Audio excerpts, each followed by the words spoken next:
তারপরে ওই কমলাপুরের এক হুজুর মসজিদ এক মহাজন এরা যেয়ে বললো যে এইখানে লালন ভক্ত নিয়ে এইখানে সাধু সঙ্গ করবে, এইখানে মাজার হচ্ছে, আমরা এখানে মাজার শরীফ করতে দেব না, এখানে সাধুগুরু আসতে দেব না। এই বিল ওরা বলি করে আমি শুনি না, আমার কেউ বলি নাই। আমি এক জায়গায় বাড়িতে সেদিন বাসায় নাই, আমি বিকাল ওদের সামনে যেয়ে গেলাম, মসজিদের সামনে যেয়ে মসজিদে ঢুকলো, আমি বের হয়েছে, তবু আমার কিছু বলি নাই। আমি সকালবেলা একা এসে দেখছি ওই অবস্থা, চারিদিক ছড়ানো। তারপর আর কী করবো, মেম্বারের কাছে খবর দিলাম, মেম্বার আরও 5 জনকে নিয়ে আসলো। তারপরে আমি এসে দেখছি ওই অবস্থা, গেলাম মেম্বারের কাছে, গ্রামের 5 জন গুছাইলো, যারা ভেঙেছে তাদেরও গুছাইলো, বিল সব কিছুই ওই ইনাম নজরুল না ইনাম আর সাইদুল হাজি আর কমলাপুরিকা হাজি, মসজিদের এক মর্দম আর মশারে, এই সবগুলো দিয়ে অনেকই, অত লোকের নাম তো আমি জানি না, সব মসজিদে মেলা ছেলেপিলি নামাজ পড়ে সবাই মিলে যে ভেঙে ছড়াই সারা মাঠ করে ফেলে। আর ভেঙলি ভালো যদি একখানে গুছাই রাখতো, তবু আমি গুছাই আবার হয়তো করতে পারতাম, সেই যে থাকতে পারতাম, তো তাও করিনি, ভাঙি খণ্ড খণ্ড করে ফেলেছে।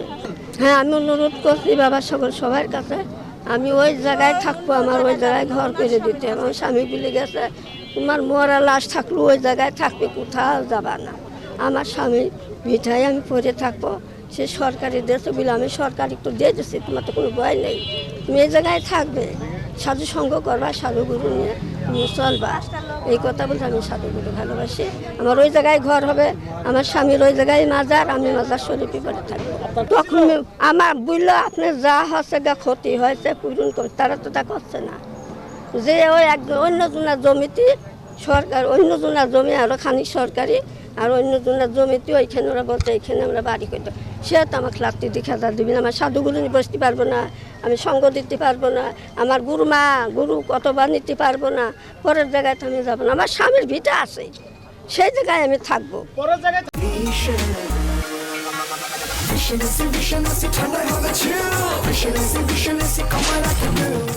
আমাদের বাউল সমাজরা তো কখনো চাই না যে আমরা কোনো মানুষের সঙ্গে কোনো গ্যাঞ্জাম বা কোনো অবজ্ঞা কারণে তাদের সঙ্গে আমরা মানুষের সঙ্গে দাঁড়াই বা বিবাদ সৃষ্টি করি। এই ধরনের মানুষ তো সাধু বাউলরা কেউ না, তাই হয়তো বা অতি সহজেই আসি আমাদের উপরে অত্যাচার বা ভাঙচুর বা এগুলো হয়, এগুলো অতি সহজেই হয়। তাই আমরা আপনাদের কাছে জানাচ্ছি যে আমাদের এটা যাতে না হয়, আপনারা দেখেন যে সবাই আমরা যাতে বাঁচতে পারি, আমরাও তো মানুষ, আমরা তো আপনাদের ভিতরেই থাকি। তা আমাদের নামে অনেক কর্তব্য কথা বলা, অনেকভাবে বলা, দোকানপাটে বলা, এই যে মানসিক একটা অত্যাচার আমরা কিন্তু প্রায় দৈনন্দিনই হই মানুষের কাছে। তারপরেও আমরা অনেক কিছু এড়িয়ে চলতে হয়, যে আমরা তো আর কখনো গোলমাল ফ্যাসাদ করতে পারিনি মানুষের সঙ্গে। তা আমার ঘর সাধুদের ঘর, ওখানে সাধু মানুষরা আসে, আমার মতন মানুষ যারা তারাই আসে, সাধু মানুষ নিয়ে আমি ওখানে গান বাজনা করি। এরা হচ্ছে মৌলবাদী, যারা ঘর বাড়ি ভাঙিয়ে বেড়াচ্ছে, এরা মৌলবাদী।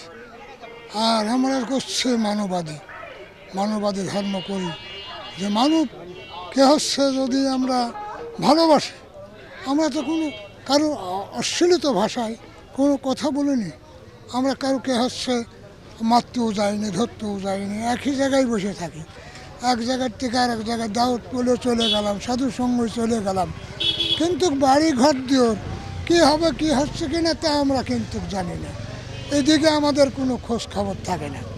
কারণ আমরা যে মানব ধর্ম করি, মানুষকে হচ্ছে ভালোবাসি, এটার উপরে আমরা বিশ্বাস, আর তাছাড়া কোনো বিশ্বাস নাই। মানুষ ছাড়া এই জগতে কোনো জায়গায় নাই। জঙ্গলে যাবেন মানুষ পাবেন, যদি ওই বলল লালন সভাপতি বলে গেল একটা গানে, আমার মনে বলে ঘর ছেড়ে জঙ্গলে বাঁধি করে, লালন বলে রিপু ছেড়ে পালাবি কোথায়। হামলা করে এখন আমরা দেখা যাচ্ছে সাধু সঙ্গ করি, লোকজন নিয়ে দেখা যাচ্ছে যে থাকি, দেখা যাচ্ছে যে আমার ভক্তবৃন্দ আছে, তারা আনন্দ উৎসাহ হয়তো করে, এটা ওরা ভালোবাসে না বিচল্লিরা, বুঝেছেন, এই জন্যই দেখা আক্রমণ করে। আর দেখা যাচ্ছে যে এনা একা বিলে এনার দেখা যাচ্ছে ঘর বাড়ি ভেঙেছে। আমরা চাচ্ছি যে কেন এই অত্যাচার করলো, ওনার ঘর বাড়ি ভাঙলো, ভাঙচুর যাতে না করে, সাধুর পাঠ কোনো অত্যাচার না করে, আমরা এটাই চাচ্ছি। এই বোন আমাকে যা বললো যে আমার বাড়ি ঘরদোর, আমি বাড়ি ছিলাম না, আমার বাড়ি ঘরদোর সব ভাঙি দিয়েছে। তা আমি বললাম যে বাড়ি ঘরদোর ভাঙি দিল, তো ঠিক আছে তুই থাকে, আমি আসছি। আসি দেখছি যে এই অবস্থা। তো এখন টাকি মারার লোকজন বললো যে এখন তোমার ওই বোনের তো কোনো জায়গায় জায়গা নাই, কী করবা? তখন আমি করলাম যে তার সিদ্ধান্ত যেটা হবে সেটি সে বললো। সে বলল ভাই আমি গুরুর মাজারে যাই। তা আমি চতুর আলী স্যার হচ্ছে ভক্ত, আমি সেখানকার খাদেমগিরি করি, সেই মাজারের খাদেমগিরি করি।